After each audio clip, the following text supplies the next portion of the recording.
కథను వినబోతున్న శ్రోతలకు చందమామ కథలు బై ఆర్కే స్వాగతం.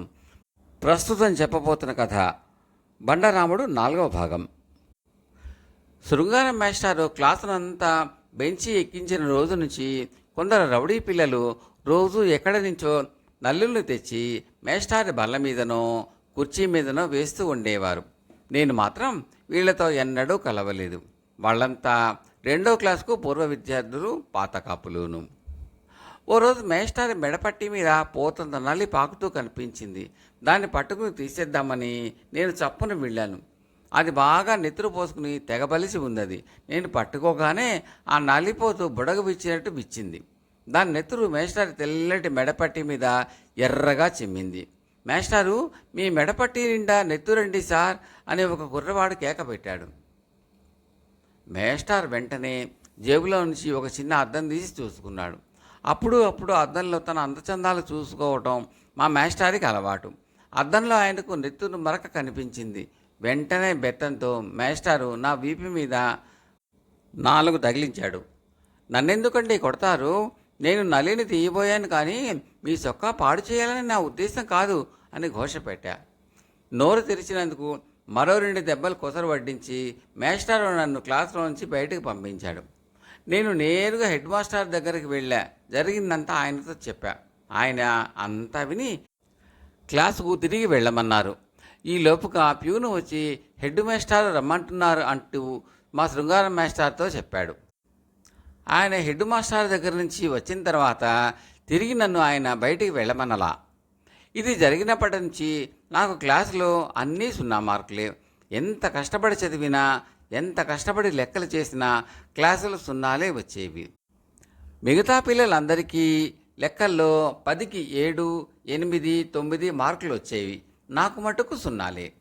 లెక్కల్ని వాళ్ళు చెప్పినట్టే చేసేవాడిని, కానీ మార్కులు మాత్రం వచ్చేవి కాదు. క్వార్టర్లీ పరీక్షలోనూ, అర్ధ సంవత్సరం పరీక్షలోనూ కూడా నేను తప్పాను.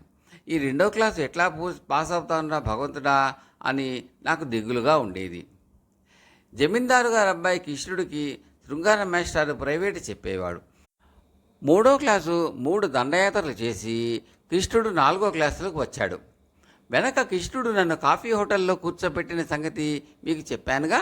వాడిని చూసినప్పుడల్లా నాకు ఆ విషయం జ్ఞాపకం వచ్చి చాలా సిగ్గుగా ఉండేది. ఎట్లాగైనా కిష్టిగాడికి తగిన శాస్తి చేస్తే గానీ నాకు ఈ అవమానం పోదు అనిపించేది. గోపిగాడు బడి వదిలిపోయిన తర్వాత కూడా కిష్టిగాడు నన్ను చూసినప్పుడల్లా గోపిగాడి గుర్రం అంటూ ఉండేవాడు. నవరాత్రులు వచ్చాయి.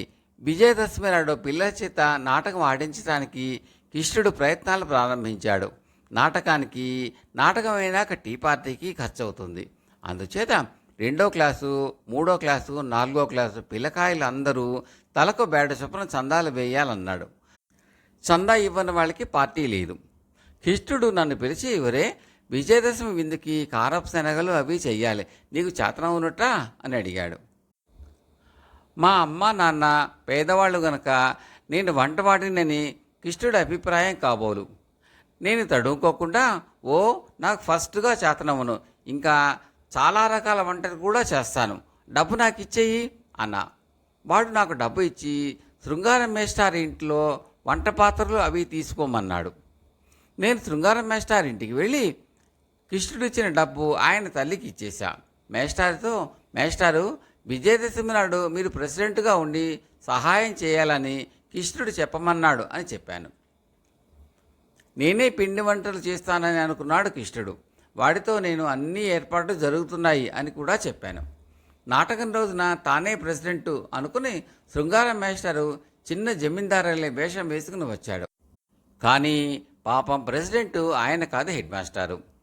నాటకం అయిపోయినాక కృష్ణుడు లేచి నిలబడి, స్నేహితులారా, ఇప్పుడు ఒక చిన్న అల్పాహార విందు కూడా ఉంది, దయచేసి ఎవరూ వెళ్ళిపోవద్దు అని కోరాడు.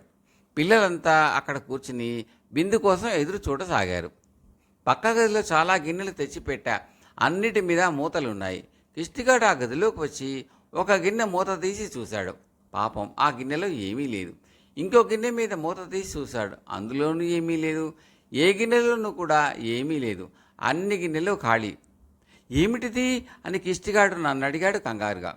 నాకు మాత్రమేం తెలుసు, నాకు వంట చేత కాదు, అందుకని నువ్విచ్చిన డబ్బు పట్టుకు వెళ్ళి ఏమన్నా పిండి వంటలు చెయ్యమని శృంగారం మాస్టర్ గారి తల్లికి ఇచ్చాను. ఆవిడేం చేసిందో మరి వెళ్ళి కనుక్కో అన్నాను. కిష్టిగాడి మొహాన కత్తి వాటికి నెత్తురుచుకోలేదు. జేబులోంచి 20 రూపాయలు తీసి పొట్లాలు కట్టించుకురమ్మని కుర్రవాళ్లను హోటల్కు పంపాడు. పొట్లాలు రావడానికి అరగంట పైగా పట్టింది. ఈలోపుగా చాలామంది వెళ్ళిపోయారు. మిగిలిన వాళ్ళు విందు చేశారు. కిష్టిగాడు సిగ్గులేక నన్ను చూసి ఈకిలించాడు. వాడిని చూసి నేను ఈకిలించా. నేనేం తక్కువ తిన్నానా? అప్పటి నుంచి కిష్టుడు కనిపించినప్పుడల్లా వాడిని చూసి ఈకిలిస్తూ వచ్చా. ఇది వాడికి అవమానం అయింది. వాడు నాకెన్నడూ మళ్ళీ పని చెప్పిన పాపాన పోలా. అర్ధ సంవత్సరం పరీక్షలు అయిపోయాయి. తర్వాత డిసెంబర్ సెలవులు కూడా అయిపోయాయి. మళ్ళీ బడి తెరిచారు. ఒకరోజు బడి గేటు దగ్గర కిష్టుడు నిలబడి మరో పిల్లవాడితో, ఆ ఇంట్లో అమ్మాయిని చూసావా? ఆ పిల్ల శృంగారం మేస్టారిని చూసి నవ్వుతుంది. వాళ్ళిద్దరికీ స్నేహం అని చెబుతున్నాడు. ఈ ముక్క నా చెవుల పడింది. ఆ రోజు మధ్యాహ్నమే శృంగారం మేస్టారు నన్ను పిలిచి ఒక నీలం కవరు, ఒక తెల్ల కవరు ఇచ్చి, ఈ నీలం కవర్ను ఎదురు మేడలో ఉండే అమ్మాయికి రహస్యంగా ఇయ్యి. ఈ తెల్ల కవరును హెడ్ మాస్టర్ గారికి ఇవ్వు. జాగ్రత్త సుమా, పొరపాటు చేసేవు. తెల్ల కవరు సెలవు ఉత్తరం, అది హెడ్ మాస్టర్ గారికే ఇవ్వాలి. పొరపాటు చేసేవు అని మరొకసారి హెచ్చరించారు. శృంగారం మాస్టారు నా చేతికి దొరికాడు కదా అనుకున్నా. శృంగారం గారు ఇచ్చిన ఉత్తరాల్లో నీలం కవర్ను జాగ్రత్తగా హెడ్ మాస్టర్కి ఇచ్చి తెల్ల కవర్ను మేడలో ఉండే అమ్మాయికి అందజేశా. ఆ రోజు సాయంకాలానికల్లా శృంగారం మాస్టారు హెడ్ మాస్టర్ గదిలో నిలబడే ఉన్నాడు. మర్నాడు మాకు ఇంకో మాస్టర్ వచ్చారు. ఏదో విధంగా మొత్తానికి 2వ క్లాసు అయిందనిపించి పాస్ అయ్యాను మీ దయ వల్ల. బండరాముడు 4వ భాగం సమాప్తం. 5వ భాగం తర్వాయి. ఈ కథ నచ్చితే లైక్ చేయండి, షేర్ చేయండి, సబ్స్క్రైబ్ చేసి బెల్ సింబల్లోకి ఆల్ కూడా నొక్కడం మర్చిపోకండి. మీరు ఇలా చేయడం వల్ల నేను పెట్టే తదుపరి వీడియోలన్నీ కూడా మీరు చూసి ఆనందించవచ్చు. మీ సూచనలు, సలహాలు కామెంట్ల రూపంలో తప్పక తెలపండి. Thank you. అది మాకు ఎంతో ఎంకరేజింగ్గా ఉంటుంది. Thank you very much.